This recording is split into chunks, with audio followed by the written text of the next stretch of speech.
অন্য গ্রামে যেতে। রায় তারকা তার হেলিকপ্টারে করে কাজে উড়ে যান। ডান দিকের তারাটি দ্রুত বড় হতে থাকে এবং তারপর হঠাৎ হেলিকপ্টারটিতে আগুন ধরে যায়। হেলিকপ্টারটি সরাসরি একটি অচেনা গ্রামে বিধ্বস্ত হয়। রাইট স্টার বেঁচে গেলেও তার হেলিকপ্টারটি ধ্বংস হয়ে গিয়েছিল। রাইট স্টার এই গ্রামে প্রথমবারের মতো এসেছিল। তারপর 7টা বাজে, ধীরে ধীরে অন্ধকার হয়ে আসছিল। আশ্চর্যের বিষয় ছিল যে কা কা ডাকের শব্দ চারিদিক থেকেই আসছিল। এই শব্দ শুনে জনগণের মধ্যে বিশৃঙ্খলা দেখা দেয়। লোকেরা নিজেদের বাড়ির ভেতরে যাচ্ছিল। তার মুখে এক অন্যরকম উদ্বেগের ছাপ ছিল এবং শরীর কাঁপছিল। রাইট স্টার গ্রামের আরো কিছুটা ভেতরে প্রবেশ করে। রাইট স্টার কিছুই বুঝতে পারছিল না। ঠিক তখনই মাথার উপর দিয়ে একটা বড়সড় পাখি উড়ে গেল। রাইট স্টারের দিকে যাচ্ছিল। সে রাজ স্টারকে আক্রমণ করতে যাচ্ছিল।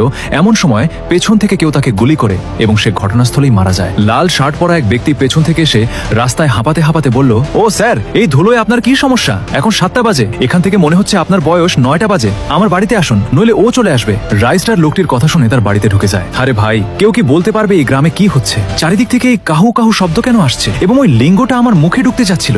ভালোই করেছো যে তুমি ওকে গুলি করেছো। স্যার, আমি আপনাকে কি বলবো আর সাত বোঝা। এই গ্রামে কাজে হামলা হয়েছে, সুতরাং সবাই নিজ নিজ বাড়িতে চলে যাবে। যে ঘরের ভেতরে যায় না, কুকুরটা সরাসরি তার মুখে ঢুকে কুকুরের মতো তাকে মেরে ফেলে। আরো কাকের জন্ম হয়। আরো আশ্চর্যের বিষয় হলো, এইসব কাকগুলো গ্রামের পেছনে সেই ভুতুরের শুকনো জঙ্গল থেকে আসে। এ কথা শুনে রাইট স্টারের গা শিউরে ওঠে এবং সে ব্যাপারটা জানতে চাইল। এর পরের দিন রাইট স্টার সেই একই শুষ্ক জঙ্গলে এসে পৌঁছায়। যখন 7টা বাজে, সে মনোযোগ দিয়ে জঙ্গলটা দেখছিল এবং একই রকম কা কা ডাক শোনা যাচ্ছিল। তবুও রাইট স্টার আরো গভীরে যেতে থাকলো। সে সেখানে একটি পুরনো কুয়ো দেখতে পেল। ওখান থেকে গ্রাম্য ডাক শোনা যাচ্ছিল। রাইট স্টার কূপের ভেতরে তাকাতেই সেখান থেকে কাকেরা বেরিয়ে আসতে শুরু করলো। রাইট স্টার সরাসরি ভেতরের রলিটাকে আঘাত করলো। সে দ্রুত নিচে পড়তে পড়তে কূপের তলদেশে পৌঁছে গেল। কিন্তু সেখানে কালো পোশাক পরা এক ডাইনিটি ঘুরে রাইট স্টারের দিকে রাগে তাকায়। আমি জানি তুমি ওই গ্রামে কাক পাঠিয়ে মানুষ মারছো। আমাকে তাড়াতাড়ি বলো, তুমি এটা কেন করছো? তুমি কে? এখন তোমাকে আর আমাকে জিজ্ঞাসা করতে হবে না। তুমি বললেই আমি তোমাকে সাহায্য করতে পারবো। তুমি এটা বলা মাত্রই ডাইনিটা বলতে শুরু করে, আমাকে থামাও।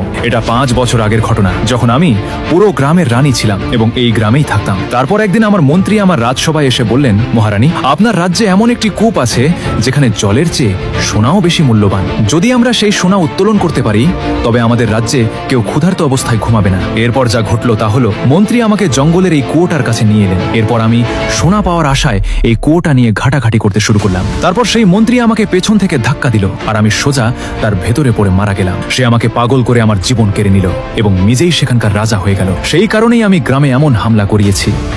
অন্য গ্রামে যেতে। রায় তারকা তার হেলিকপ্টারে করে কাজে উড়ে যান। ডান দিকের তারাটি দ্রুত বড় হতে থাকে এবং তারপর হঠাৎ হেলিকপ্টারটিতে আগুন ধরে যায়। হেলিকপ্টারটি সরাসরি একটি অচেনা গ্রামে বিধ্বস্ত হয়। রাইট স্টার বেঁচে গেলেও তার হেলিকপ্টারটি ধ্বংস হয়ে গিয়েছিল। রাইট স্টার এই গ্রামে প্রথমবারের মতো এসেছিল। তারপর 7টা বাজে, ধীরে ধীরে অন্ধকার হয়ে আসছিল। আশ্চর্যের বিষয় ছিল যে কা কা ডাকের শব্দ চারিদিক থেকেই আসছিল। এই শব্দ শুনে জনগণের মধ্যে বিশৃঙ্খলা দেখা দেয়। লোকে